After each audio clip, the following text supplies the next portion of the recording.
Coming up on today's episode of The Health Review. What can we do to make the skin survive and thrive and be resilient? And so we look at things like collagen stimulating treatments. But if we focus on restoring the brickwork, strengthening the beams, what we have is a structure that actually is going to withstand time. It is going to be much more resilient.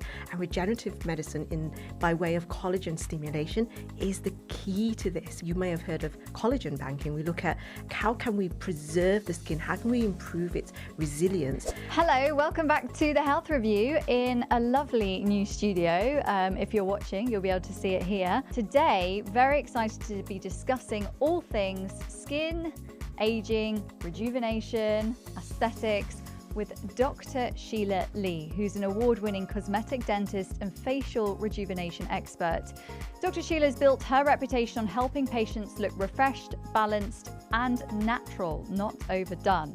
With a master's in aesthetic medicine, she now splits her time between treating patients and teaching other medical professionals. I feel like I've got so many questions for this episode today. We're going to unpack the latest skin technologies, so many things to find out. What's really behind the skinny jab face, which apparently is a thing now, and why our skin sags over time. We lose that elasticity. We're going to explore facelifts, fillers, Botox, asking what's safe, what's not safe, what we need to look out for. So let's get into it. Dr. Sheila, thank you for coming on the Health Review. Thank you so much for having me. I'm so excited to be here. And you're so welcome. As I said, so many questions for you.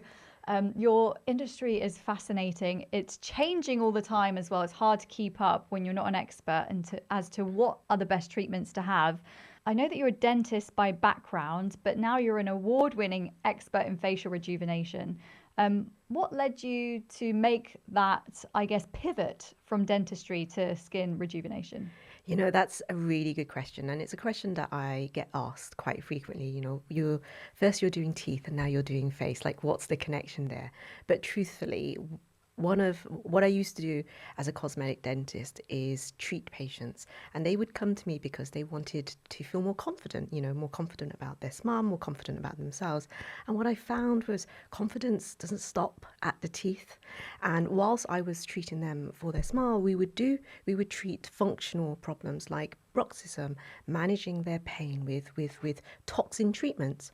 And through functional treatments and through replacing soft tissue loss or volume deficiencies in the face to balance their overall smile, the natural progression was to treat patients in its entirety. So it became very, very natural for me to transition into this. And patients, of course, when you think about who you trust with your teeth or your smile, it became very easy for patients to trust me with their face as well as their teeth. But the complete transition was made after COVID for me to completely pivot into this because I needed to find more balance for my family and for my children, my very young children at the time. And being able to do both things really, really well became completely not sustainable for us. So I made the difficult decision to transition fully over into aesthetics. And now I get to treat patients, not just their face, but I get to then refer to really skilled clinicians to complete their smile as well. So that's how I ended up here. And it makes total sense when I hear you say it like that, because there are lots of dentists who are now offering Botox treatments, not anywhere near the level and the, I guess, the variety that you're offering. But so many are, I guess, moving into that field. And I guess it makes sense when you're perfecting the smile.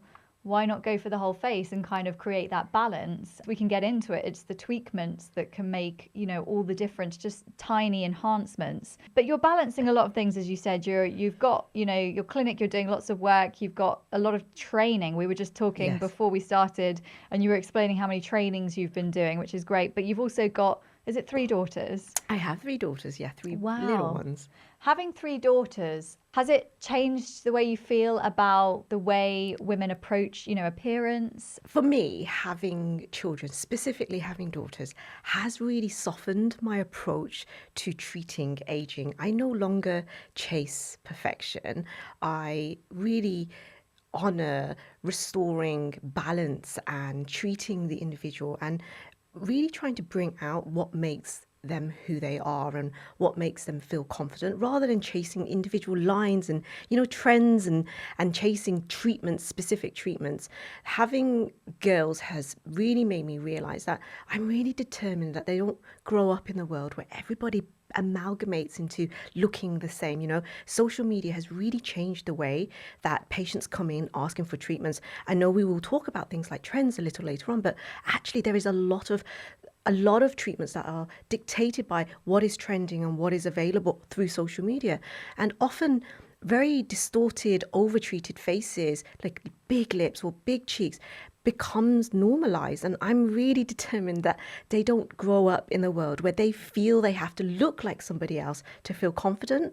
And so, yeah, I would say my approach to treatment has completely softened, because actually I do feel that we are responsible for I'm absolutely responsible for the image that we are able to represent. And I want more women to be able to proudly turn up as themselves in their own image as themselves, with a little bit more confidence, talking about the natural looking treatments they've had. And actually that natural is normal and it looks great. And, I now take that into the work that I do, treating the patients that I treat. We slow things down. We educate our patients. We help them to understand what it truly means to treat aging, because actually we're all aging. We can't stop that. We can accelerate it by some of the things we can do, and absolutely by making the wrong decisions. But my goal isn't to encourage patients to have treatment. It's actually for them to understand what works for them best. And we also bring that into the academy and the way that we train other clinicians, because actually if there's it's useless if I'm the only clinician that thinks this way. If we can encourage more clinicians to think this way, and we can train them in an approach that is anatomy-led and that focuses on harmonizing the patient face and balancing that, then actually more people will buy into this. And the overall effect is patients that really get what they need and not what they think they need based on what social media is telling them. Social media has been a helpful tool in terms of, I guess, finding out about treatments. You might hear experts doing explainer videos about all of the different, facial rejuvenation treatments on offer now. But at the same time, I guess, has been quite toxic for people who, I guess, see extremes and the trends. As you say, the big lips were so popular for ages, weren't they? And then the cat eyes, and that's gone away now. And they do have moments. And I think the approach that you just mentioned about enhancing your natural face and balancing, and that's a really much more sort of healthy message to be projecting forward. And I hope that it does feel like people are more, maybe it's because I'm getting older, I'm not sure whether I feel like as you get older, you kind of accept your face a little bit more. I don't know if that's just my experience, but I've definitely felt less inclined to be looking for perfection and more inclined to just how do I enhance, or what do I need to eat, or what skincare, what's going to, how can I enhance what I've got rather than try and change things dramatically. And I think that's a really positive message, which hopefully the future generations will be picking up on, going forward. But in terms of exciting new technologies that you're working with, skin and facial rejuvenation, what are some of the most exciting or top few that you like to work with? For me, the most exciting part in this space currently is regenerative medicine, where we're looking at regenerating the skin, we're looking at stimulating collagen.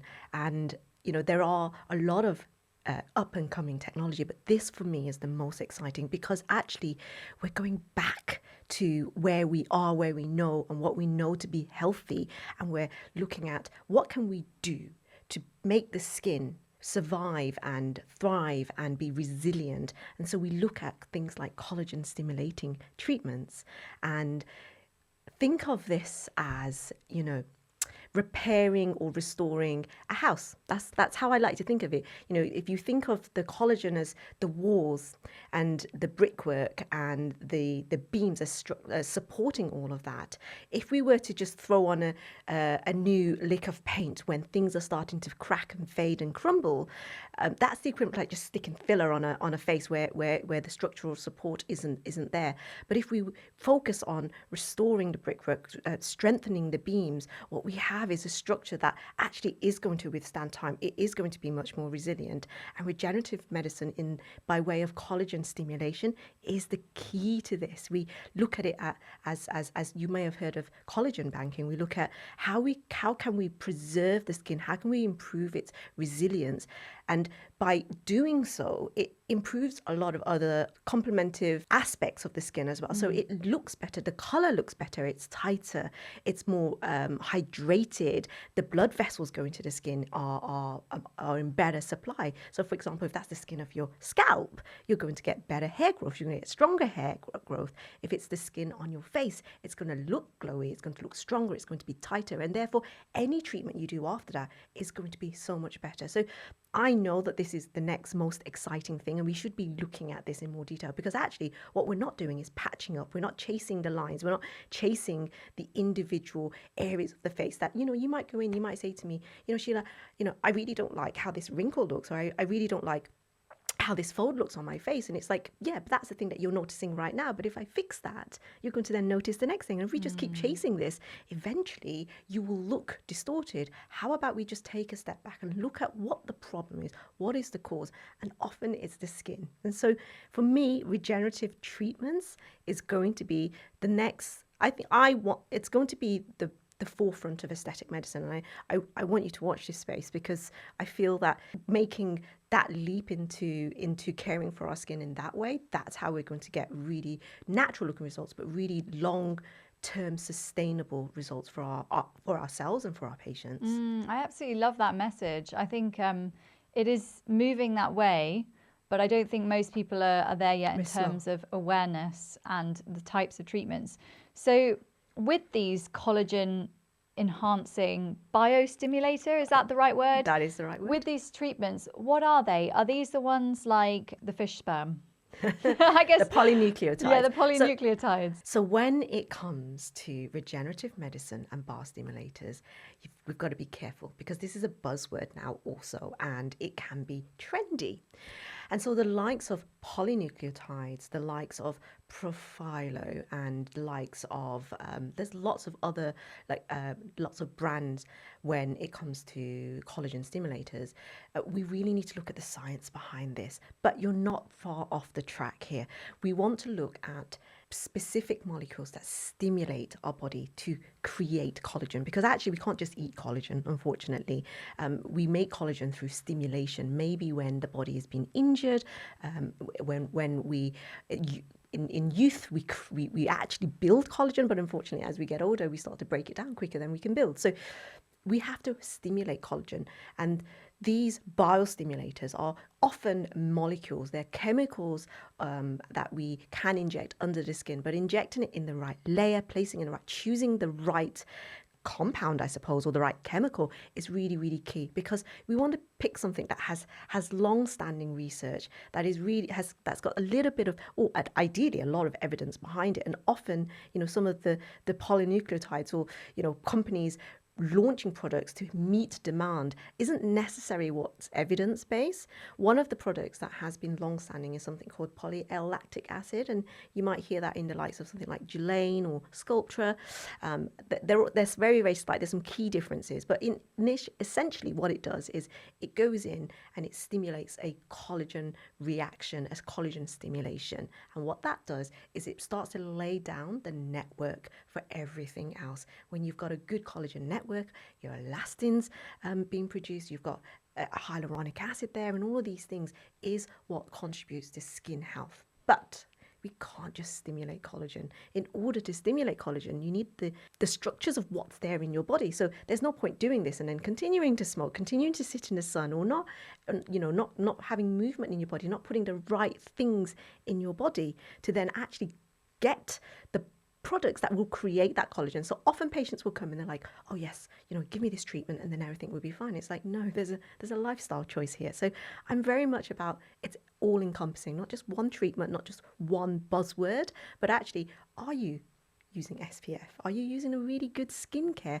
Are you consistent with that? Because then I can go in and yes, I can put the collagen stimulator in, but then that's going to give you the best results. It's more likely to do what you want it to do, if that makes sense. What's it like to have a collagen stimulator injected into your face? What sort of areas are they injected? Are there any side effects? Can you feel it? What's it like? That is a great question. So essentially, if what we're trying to do is treat the skin, technically any skin on the body and the face can be treated. So in theory, it can be injected anywhere, but it's dependent on what's being injected and what you're using. If you're using something that's a bit more liquid based, it's going to be safer than, say, for example, a gel that we're injecting, because that's more likely to be injected into a blood vessel or cause a side effect or complication. But depending, and this question is also dependent, how comfortable it is also dependent on what's being used and what it's being mixed with in order to be injected. One of my favorite treatments is Gilane, because I can mix it with a solution that is very, very pH neutral. And so when I inject it into your skin, there is no stinging, there is no burning sensation. The only sensation you'll feel is the little movement of the cannula that I'm using underneath your skin. And maybe there's a little bit of a pinch, but it should be as comfortable as having a wrinkle injection. And that's down to the technique that the person's using, whether you've had a little bit of anesthetic to begin with, but nothing should be painful. It should never be painful. It should be maybe at worst a little bit uncomfortable. And when it comes to side effects, of course, this is a procedure. It isn't as much as I would wish I could just blow in your face and you would look amazing. I've actually physically got to put the product underneath the skin. And that, of course, that does come with risks and side effects. And the biggest side effect is I'm putting a little needle in your skin. Of course, there's going to be a risk of bruising. Of course, there's going to be a risk of swelling and potentially some sort of reaction with that. But these are really manageable. Major swelling is extremely rare. So what I would say is choosing the right person to do it, understanding somebody who understands anatomy, who is going to be gentle in their approach, who is experienced and maybe able to manage these things, they help. And of course, you're not having a ton load of coffee before you see me, or I've gone out and drank a load of alcohol just before you pop in and see me, also makes a difference to your recovery as well. And on that note, I guess you're training people. So I guess you are helping people get the experience they need. Dentists, right? So you're helping dentists who want to train in aesthetics to have that experience that they need to do this safely. And I think safety is key here, because in the UK, I'm sure in other places as well, in Europe and the US, we've had lots of reports of people. I mean, in the UK, it's been quite unregulated until now, hasn't it? These injections, Botox and things, where people can go into I was reading an article the other day, you can go into just the back room of a nail salon somewhere with someone who's not, properly trained. That is quite concerning. And then you hear horror stories of people having really terrible reactions or things being injected in the wrong place. So I think the message of safety is really important now, and it is getting there. As a customer, how do you know what to look out for with an injector? What are you looking for in terms of their experience or qualification? Safety is such a big word, and sometimes it's a bit of a buzzword. It's not a marketing ploy. It's not a branding exercise. Safety is truthfully a really important feature for you as a consumer, for you as a patient. That's the one thing that you should be most concerned about, because you're right. Unfortunately, we're not regulated in the UK, and I hope regulation is coming, but I don't foresee it coming anytime soon. So what can you do to protect yourself?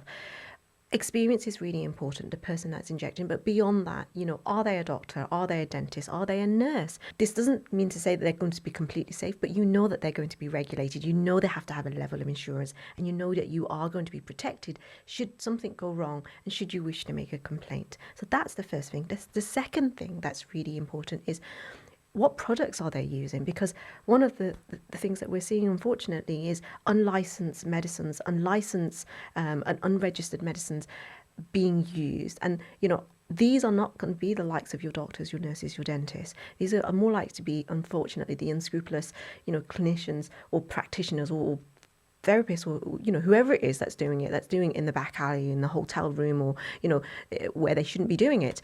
So it's really important to understand what product is your clinician going to be using. You can ask about that. Ask to see it if you're really worried and you're not sure. Products in the UK need to be CE marked. That's how we know.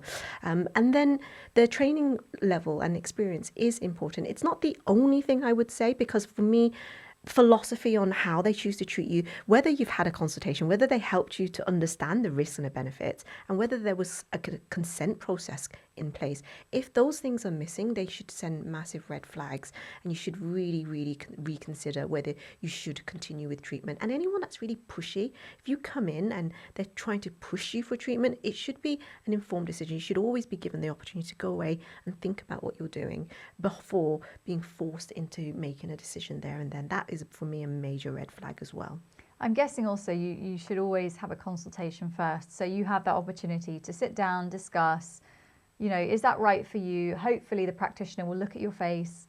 Sometimes they might say, not suitable for you, or you don't need it, or, you know, how are you feeling? And it's the mental health aspect, and we've spoken about that on the podcast before. Getting to the why they want it, I guess, for you is important. I'd love to get your opinions. So I've heard like horror stories before where someone who knew this friend who had like a lip filler, for instance, and I think they hit a blood vessel, and she wasn't aware at the time, but later had a sort of darkening of the face around here. They'd obviously cut off the blood supply or something, and it turned into this sort of emergency situation. They sorted it out, and she later had a sort of shadow on her face. And you hear horror stories like this. Do you think an experience like that is more likely or most likely happened with someone who wasn't fully qualified or experienced to offer a lip filler? Ultimately, when it comes to risk and side effects, they exist no matter how experienced you are, because it's a statistic after all. And however, most importantly, when it comes to specifically the risk, it's not necessarily that it is a risk in the first place, because we are injecting into the body, we're injecting blind, because I can't see underneath your skin unless we're utilizing tools like ultrasound. But even then, the technology is a bit clunky, and it's impossible to inject as you're holding the ultrasound. So the problem isn't that the risk is there. The problem is, how is that risk being managed? Now, we can do things to reduce that risk. First, we can understand anatomy. Then we can choose the right product to use, and then we can choose how well we manage that risk or manage the problem when it comes up. And part of the word safety that we talked about is we continue to make sure that we assess that our procedures and our approach continues to be safe, that we continue to look for safer ways to do things, but most importantly that we know how to manage what you've basically described as a vascular occlusion, where unfortunately it sounds like for your friend's friend that the dermal filler, when treating the lips, was either injected into a blood vessel or caused the blood vessel to collapse, so we can go on top of the blood vessel and it just basically squashes it as well.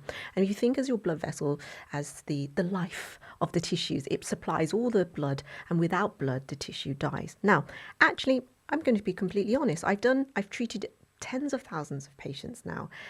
If I were to say that I never had a vascular occlusion, it would just show you my lack of experience. I have had a vascular occlusion, but it's how you manage that. Mm-hmm. That is something you see immediately. You see it straight away, okay? The patient shouldn't be left to go home to deal with that. First of all, the first sign is it's extremely painful. The second is that the tissues go white. And if you're not watching, you miss that straight away. The third is that then it starts to go blue. But the moment, especially if you're using something that can be removed, dissolved, the moment you put in the enzyme to dissolve it, it should recover pretty quickly. But timing and action is key. Actually, the research and the evidence show that you do have 24 hours to still manage this. But actually, if I can get my enzyme in straight away, more often than not, you end up with a bit of a bruise and a bit annoyed that you didn't get to your final result. I am pleased to say that when really well managed, every single patient will choose to have retreatment. It's just how you manage that. But it's really important for that reason that you do choose somebody with the experience to manage complications. And one of my key areas where when I am mentoring clinicians is they don't have the experience to manage that. And that's what I'm here for, as a clinician, because we all have to do enough treatment to be able to get experience. And often the reason why most clinicians are very nervous is because they don't know how to manage complications. But then you need somebody that is comfortable doing it to support you with that until the time comes that you've managed your own complication. That's really interesting. I think when you hear it, it sounds like it's more of a possibility, I guess, for yourself. So it's sort of alarming. But when you hear that actually the awareness is what probably was missing there. Yeah. And I guess if you've got someone you're in good hands with someone who's experienced, they'll be able to, as you say, spot those Yeah. signals that something went wrong and treat it quickly. And I guess that's a huge part of sort of balancing out the risk. Yeah. And honestly, it really is rare to see something like that happen. It's rare, which is why when it isn't acted upon, it's more devastating. So, I don't want to scare you into thinking that you shouldn't have a filler, but because those things are really, really rare. But what you should feel comfortable and confident in is actually there are no long-term detrimental effects if it's managed really, really well. And the word being if it's managed really well. Sorry to interrupt. If you're enjoying today's episode, please do subscribe or give it a follow so we can keep giving you excellent content and bringing on amazing guests that hopefully you're loving on the Health Review podcast. Now back to the show. I'd love to get your opinion on the term skinny jab face, which has been sort of floated around online. What's happening there? What happens to the skin when people go on these GLP-1 drugs, the weight loss medication? So unfortunately, when you are losing weight, you're not just losing fat, you are losing collagen as well. And I want you to imagine like a cushion in your house, like everyone's got a cushion, and the stuffing within that cushion is what keeps it nice and plump, right? The skin's like the fabric of the cushion is really, really smooth, and the stuffing within it is smooth. Now imagine if I was to then take out half of that stuffing straight away, what will happen? Everything will slump, it will sag, and then the cover of the cushion will start to look crepey. And that's what happens when you have rapid weight loss. The skin doesn't have time to respond.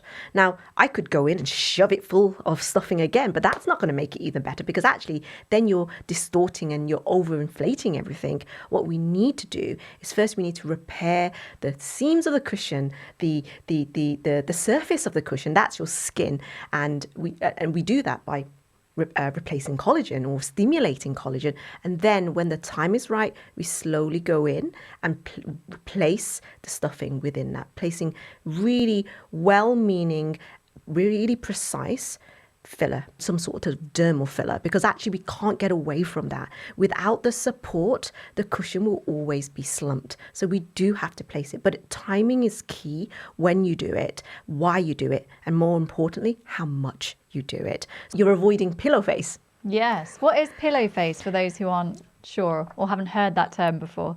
So pillow face is a term we've coined where you've had far too much dermal fillers, and rather than looking contoured, you start to look distorted, puffy, pillowy, and overinflated, unfortunately. And that can happen. It can happen with the best of intentions, often usually when you're being overtreated with a dermal filler. And unfortunately, dermal fillers, they do plump, but they also expand. And depending on which dermal filler you use, and they migrate, they can move as well. So selecting the right filler is really key and really important. But what can happen essentially is the filler goes in, and over time, especially when we're using hyaluronic acid fillers, which is more common nowadays, is that attracts a load of water, and then all of a sudden something that looked lovely and contoured 6 months later looks like a pillow. And unfortunately, we'll have seen it in our friends, our colleagues. They start to look good, and then all of a sudden they just don't anymore, and you're like, what is it? They are looking a bit round. And that is unfortunately what's happened. Where's the danger zone with fillers in terms of how often? Is it something that once a year is fine? Is it twice a year? I guess it's different for everyone, but is there a point where actually, you need to slow it down or take a break? When it comes to dermal fillers, it's about why it's been injected and not because you choose to have it injected, if that makes sense. So, one of the things that I try and avoid is a patient that comes in and says, Sheila, can I have my cheeks filled, my lips filled, I want my nose done or my chin done? Because actually that's very patient-led. Timing is key, but often you won't know the timing. What you'll see is a great result, and then you'll start to lose the result, and immediately you'll want the same result again. And that may be in 6 months' time, it may be in 9 months' time, it may be 12 months. It depends on how quickly your body breaks it down. It depends on how close to body dysmorphia you're sitting, or how much you're analyzing your face on a regular basis. Ultimately, it's not really down to you. It should be down to the clinician. I'm really strict about how often, how frequently I will use filler and why I use it. So ultimately, if the goal is just to keep correcting things, that's where we draw the line. It's I only place filler where there is loss of volume, obvious loss of volume, and we wait. We typically wait, depending on which filler we use, anywhere between 12 and 24 months, if not longer. Sometimes I don't, more often than not, I'm using a non-hyaluronic acid filler because it doesn't expand more, because it doesn't then absorb a lot more water. You continue to get sharpness. And these fillers, they typically last 2.5 years. So actually, I don't want to be seeing you for any sort of structural rejuvenation any sooner than that. Of course, there are other things that we can do to keep you ticking over, or to keep you, if you're quite motivated, to keep you feeling great in your own skin. But filler, it's something that we really space over a good length of time to avoid that sort of conundrum of pillow face. If you don't mind, I'd like to go over a few areas of the face that people, often talk about in terms of aging and what they're most concerned about. I think nasolabial folds come up top usually for women, or the jowls and around that sort of whole area. What can be done for those areas on the face? So you're right. The nasolabial fold is often where women who see visible signs of aging, whether they are younger or older, it's the first area that they may see starting to become more prominent. Or jowls tend to be a little bit later on, or if we're talking about skinny jab face, you see that more because you lose a lot of volume and then the skin sinks down. But let's talk about nasolabial folds. What are they? So these are the lines that go from your nose to your mouth, nasolabial folds, and they get deeper as we get older. But why are they getting deeper? They get deeper because our bone actually shrinks, we lose some bone, and we lose a lot of deep fat. Now you imagine that skin in youth, it's nicely supported because we've got all of that structure underneath, and as we get older, it drops. It drops and it slumps, and then we see this fold. So where the skin used to sit nice and projected, it now slumps. Traditionally, what we used to do is go and stick a bit of filler underneath it. And that, for me, if we were to do that now, is the equivalent of, imagine your belt dropping down and being loosened. The most sensible thing to do is to pick it back up and tighten it, right? Rather than getting something underneath to stuff it and push it back up. And unfortunately, we've had decades of treating the face like this, which is why women have started to look a little bit distorted, and men as well. If we bring all of the volume back into this part of the face, it looks bizarre. Really, the volume should be in the lateral aspect, which is why in a youthful phase, the cheeks are high and the light is sitting on the cheeks, and that's what we look for. So the truth in treating this really, really natural comes in treating the cause, and the cause is that volume loss. I don't want you or your listeners to feel scared of volume replacement, structural replacement. I want you to embrace it, but understand why we're using it. I want also you to understand that filler doesn't lift. Okay, it's a massive misconception to think that filler lifts. Filler projects, it pulls stuff out and it creates structure. It's when we start having more and more filler to lift that's actually when things start to look overdone. But if you imagine that filler was to now structurally restore the volume that's been lost, would the nasolabial fold not look better? It would, and it would start to make the patient look more natural, because actually we're bringing the tissues back to where they were, not replacing or filling a problem that you see. And that's why it's so important to have the consultation first, because actually when you educate most patients on this, they're like, okay, that makes sense. Of course I wouldn't just want to stick something under there. Of course I want to look more natural. And that's the key.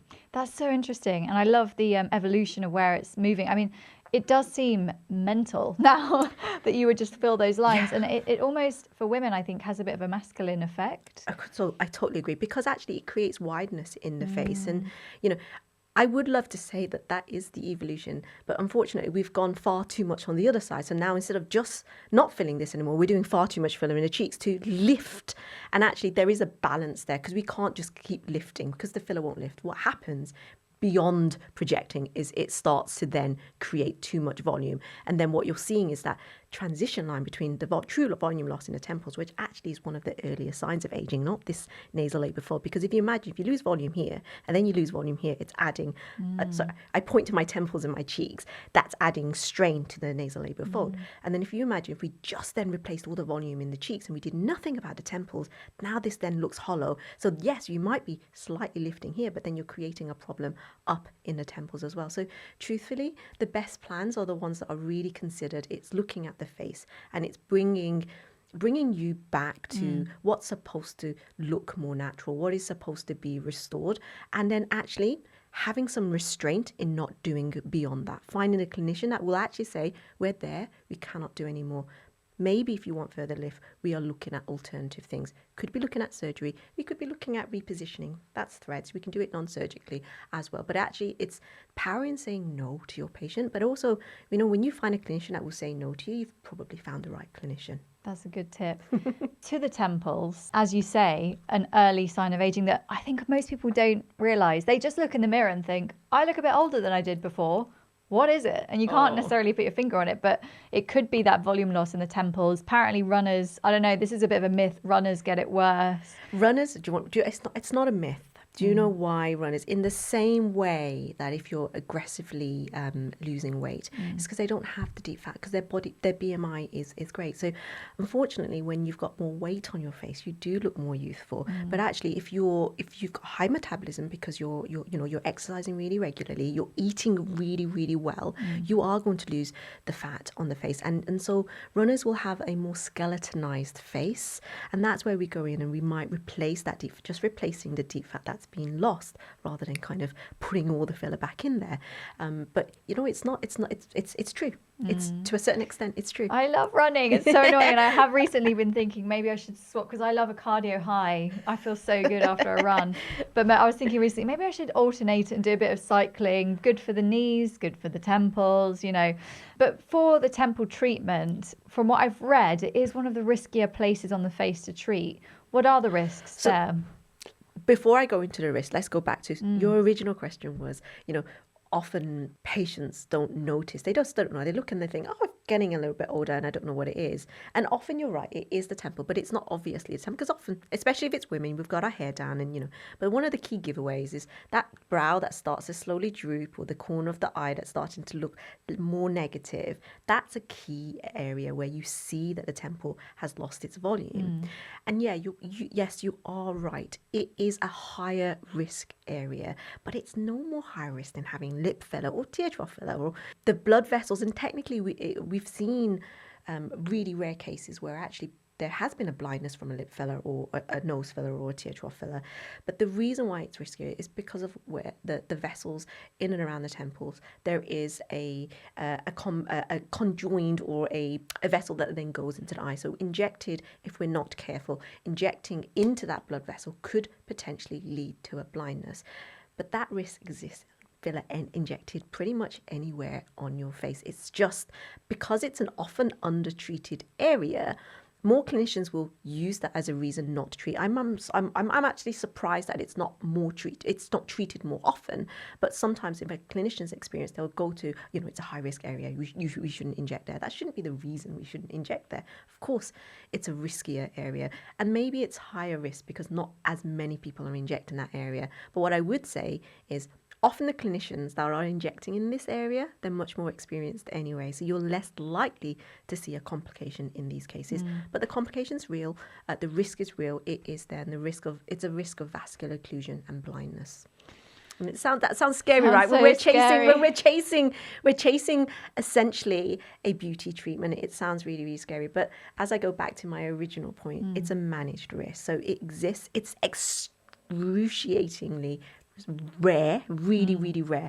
And the product that you choose, the way you inject it, how fast you inject it, and more importantly, recognizing that a complication has occurred will save you from blindness. So don't worry.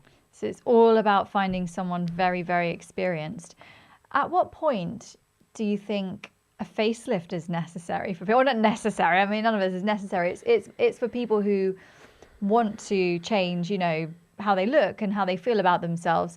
I'm hearing now, and you see on TikTok and Instagram, some of these plastic surgeons who look at celebrity faces and scars, and sometimes it feels very mean, but other times it's quite educational and interesting. And you see some celebs, and I won't name them on this show, but who are quite young, in their 30s, having mini facelifts. The surgeons claim, I'm almost certain they've had something, because look, if you look at this picture from a year ago, they actually look much more youthful now, and they often point to the shape of the ear or slight scars in the face. Is there an age which is the right age to consider a facelift? Is 30s way too young? I would argue that your reasons for a facelift is more important. And what I mean by that is I would recommend that you have a facelift is dependent on your expectations of the outcomes. Now, if you want really tight skin, really tight jawline, and not any looseness in tissues at all, the only way we can achieve that is with a surgical intervention, because essentially what a facelift is remove some of the skin, cut it away, and then sew it back together. Now, if you accept that your skin is going to slump and sag, and if we replace what volume we can replace, if you're still not going to be happy with the result, then yes, you should be considering a facelift. If you are 30 and considering a facelift, I would really want to be discussing your reasons first and understanding what your mental health is, because the most important thing is, yes, we can cut things away. I can even hide your wrinkles and smooth them. But actually, the truth is that you're just not happy within yourself, then actually a facelift, any amount of procedure that we do isn't going to make you happy. And ultimately, that is more important than any procedure you're going to have. So is there the right age to have a facelift? No, there isn't. Is there a reason that I may suggest a surgical facelift? Yes, dependent on your expectations. If you're somebody who wants a really refined, a very predictable, and to a certain extent, because it's still within degrees, not as predictable. But if you're wanting to look a specific way, yes, there may not be a non-surgical option. The only option may be a facelift. But if you want to look natural, if you want to preserve your skin and you want to age really, really well, start as young as you can by protecting and banking collagen. Then you may not need a facelift, actually, because I have plenty of patients well into their 60s, 70s, and they look great. They don't look 60, 70, 80. They look much better than that. And actually, they don't need a facelift. They are happy with how they look. That's more important. I love that. For those clients of yours who are aging beautifully, what are they doing, and what are the sort of one or two main tips you could give people now listening who want to age beautifully, want to feel good, want to enhance what they have rather than make themselves look different? What are the main sort of couple of tips you would give them? The most important tip that I would give is in the small decisions that you're making on a daily basis. Because actually, when it comes to aging, your decisions on a daily basis has the most impact. And things like, honestly, lifestyle choices. So how much you exercise, what are you putting into your body? What are you doing to protect your skin? Are you using SPF? Are you smoking? All of these things have a big impact, because actually it's the small things on a daily basis that chip away at your collagen. And then as you look into skincare, are you doing skincare? Because if you get all of those things right, actually that's how you're going to age really well. I'm such a massive advocate of protecting what's there rather than correcting and replacing everything that has been lost, and the time to do that is before everything collapses. So I'm a real advocate of collagen banking, where in our 20s, I want you to think of collagen banking as a savings account. That's why we use that term. And in our 20s and 30s, we're depositing, we're putting small amounts in, and that is building. But if you make decisions, or you're unaware and you're taking away more, maybe you're exposing yourself to lots of sun, you're not eating well, you're smoking, and you're not using the right skincare, you're actually withdrawing from that bank account more than you need to be. And the net loss of that is loss of collagen. Now, if you slowly repair and replace that collagen, you bank little bits of collagen, that's going to sustain your skin for so much longer. So actually, starting early and thinking about our collagen, making those lifestyle impactful choices have the biggest impact to aging really, really well. It isn't about kind of coming in and chasing this treatment, chasing that trend, having this.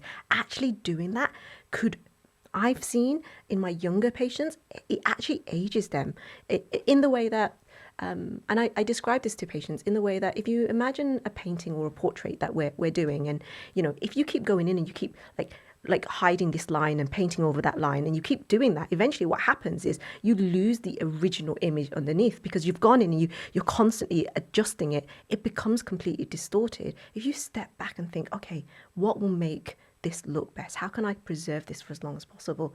That's how you approach aging. Oh my goodness. I love this so much. I love where it's going. I really want everyone to hear this episode and embrace, their imperfections, but also enhance their natural look and not try and make things look crazy and different. And the thing is, it's a gradual thing, isn't it? I guess you're almost chasing a goal over a long period of time, and you don't necessarily notice when things start looking different. So collagen banking, I feel like that's a good title for this episode. You've inspired me to sort of work on my collagen, because I guess it feels less overwhelming when you hear it like that. Little gradual things, whether it's dietary, whether it's the way you look after yourself, sleep, exercise, the rejuvenation treatments, perhaps different ways where we can just bank that collagen over time. So I love that message. I love that you love that message. And like all things in life, it's the slow, boring things in health, right? And when you exercise, it's not about like the crazy exercise you do.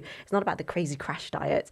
It's all the slow, very boring day-to-day decisions that we make that actually has the longest long-term impact, because those decisions are so much more sustainable. Those decisions are the ones that we will take on and incorporate. So it's habit.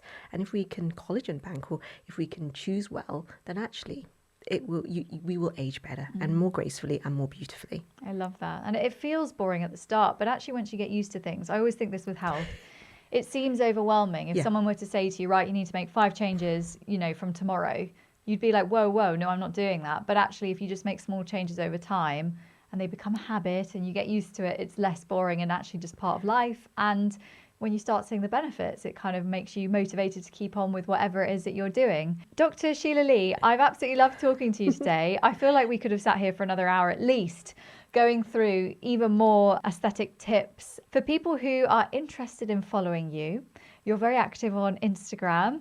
Where can they find you? Where could they potentially book in an appointment with you as well? Oh, it's been an absolute pleasure chatting to you, and I agree. I could have gone for hours more without even realizing that we've gone for an hour already.